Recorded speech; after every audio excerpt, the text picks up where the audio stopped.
Under scrutiny. When the two simple words ring in our heads, what do we think of?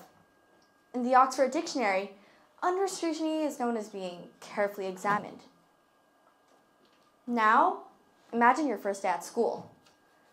When you're trying to get on the bus, when you're trying to introduce yourself to the class, or even when you are being interviewed for a certain role or position. Now, raise your hand if you have ever been scrutinized before.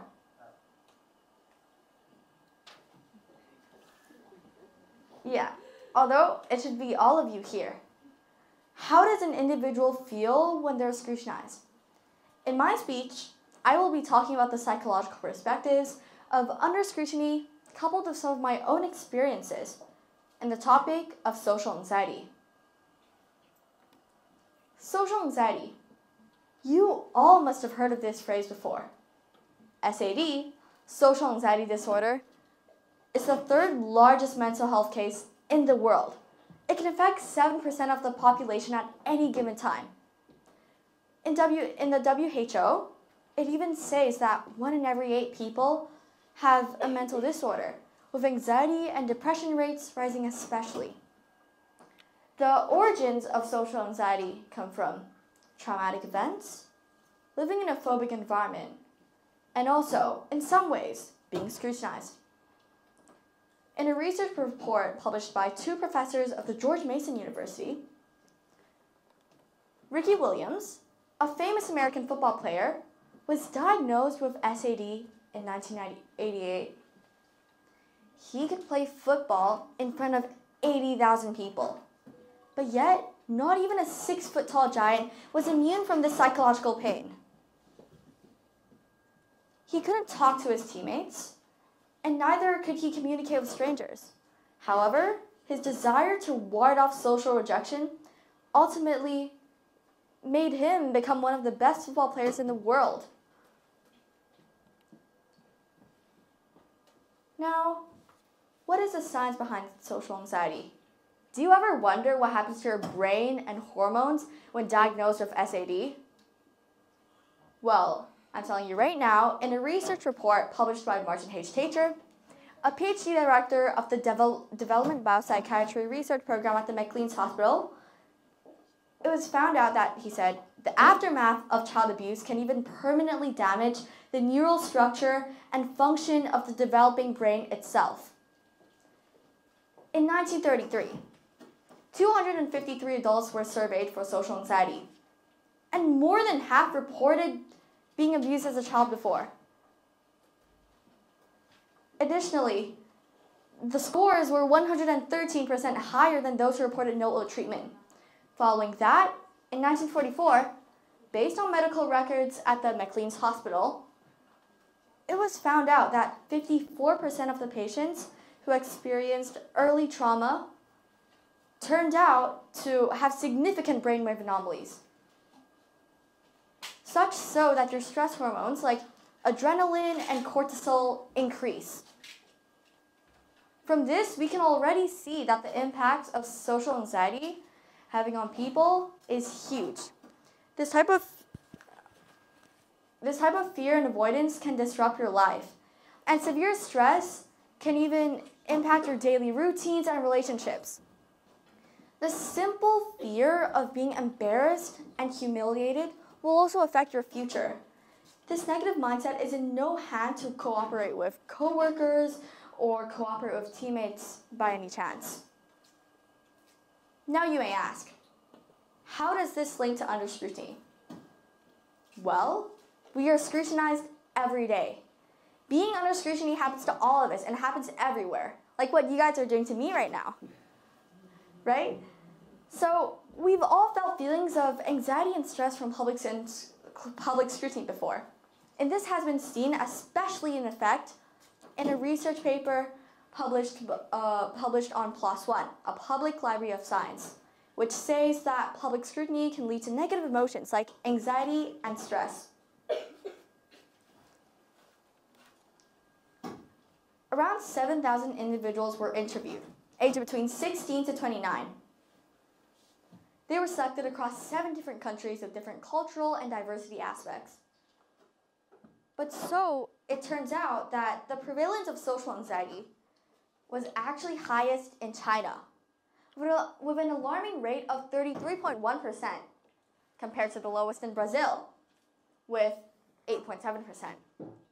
A few reasons behind China's high rates of social anxiety would be 1, the wider social media usage, 2, the improved digital connectivity, and 3rd, the competitive environment and the tendency to compare, like the Tiger Mom phenomenon, where some mothers, typically in Asia, have high expectations on their child to do good academically. And this would sometimes result in their child thinking they're not good enough. So at last, confidence is key when it comes to trying to overcome social anxiety in any form. In some ways, social anxiety is the feeling of insecurity, paranoia, and nervousness, but it happens all the time. To at least try and prevent social anxiety from happening, what we should do is keep a positive growth mindset. Staying assertive and positive can actually drive social anxiety away. To conclude, I would like to share a small anecdote of how my own experiences has not only been a microcosm of social anxiety, but instead a demonstration of the bigger picture of under scrutiny. It all started when I went to Wellington in year 7. I was completely new to the school. I did not know anyone there.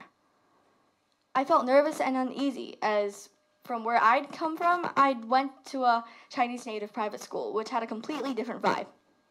The moment I got onto the bus, I knew that I was alone. I did not know anyone there, and I frantically found a seat. On my first day, when I walked into the class, I had to introduce myself, while the teacher welcomed me inside. What did I feel? Nervous and shy. These conflicted emotions made me believe to think that the students there was scrutinizing my behavior and learning capability. It made me feel stressed, as if you were being watched and inspected for your every action. That was what I felt. So I did not know whom to talk to, and my natural instinct only led me to talk to other new students. Looking back from that, I believed I had to be myself and not live up to others' expectations. And I certainly had tried to put up my best behavior to how others saw me, and it was actually something I could simply control, and therefore make peace with my inferior self. The feelings of nervousness or stress actually just came from me trying to adapt to this new environment, which only led me to the thought of me feeling scrutinized. Well, my experience does have a happy ending, but I did not know my ran around the school. An old student approached me and said she had been in this school for the past 6 years and gave me a small tour. While doing so, she asked me a series of questions, like what I was good at, how my old school was like, what subjects I liked, and she was, unintentionally, scrutinizing me. But I did not feel uncomfortable at all, and answered her questions with honesty. Why is that? It's because friendship scrutiny with kindness simply doesn't feel like scrutiny at all. To sum up, my anecdote shows how I felt when I experienced public scrutiny. But those feelings were probably exaggerated, as they might have simply been curious. It was not being judged that made me feel that way. It was just simply having root on me due to my own insecurity and unfamiliarity that time. This could be the point of how the perception of others are more impactful than the process of scrutiny itself. All in all, you may ask, why am I talking about social anxiety today? Well, it's because I believe that social anxiety shows how scrutinization is present in our everyday lives. It happens to all of us, and it's hard to avoid, although to try and prevent this, as I mentioned before, keep a positive and growth mindset. And this can drive social anxiety away, or at least try to. As Socrates once said, falling down isn't a failure. Failure only comes when you stay from where you have fallen. Thank you.